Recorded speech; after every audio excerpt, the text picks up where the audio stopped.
Hi, this is drdavidkingboison. Welcome to Occupational Health and Safety Minutes.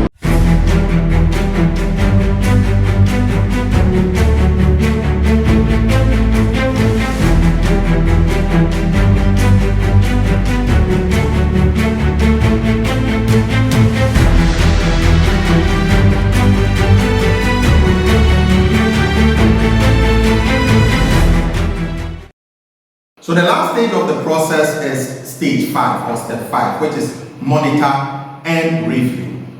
Risk assessment is an ongoing process, and it's therefore important that you regularly review the effectiveness of the hazard assessment and control measures.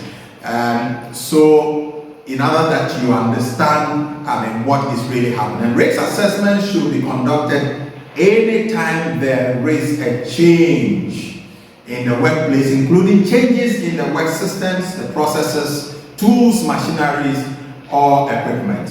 And it's important to provide additional supervision when new employees with limited skills, levels, or knowledge are introduced to the workplace. And the effectiveness of control measures can be checked through regular reviews as well as consultation with workers. Maintaining records of risk as a management process assists when undertaking subsequent reviews or risk assessment, as it demonstrates decision-making process and also informs how controls were intended to be implemented and how effective existing controls have been, so that additional measures could be implemented where necessary.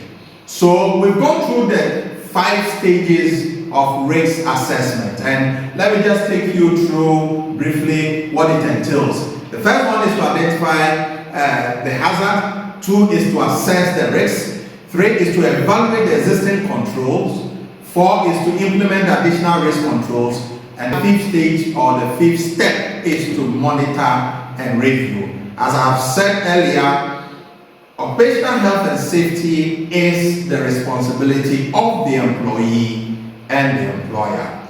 For effective implementation of these policies, employees will have to play their role and employers will also have to play their role. Thank you so much, and see you in the next episode.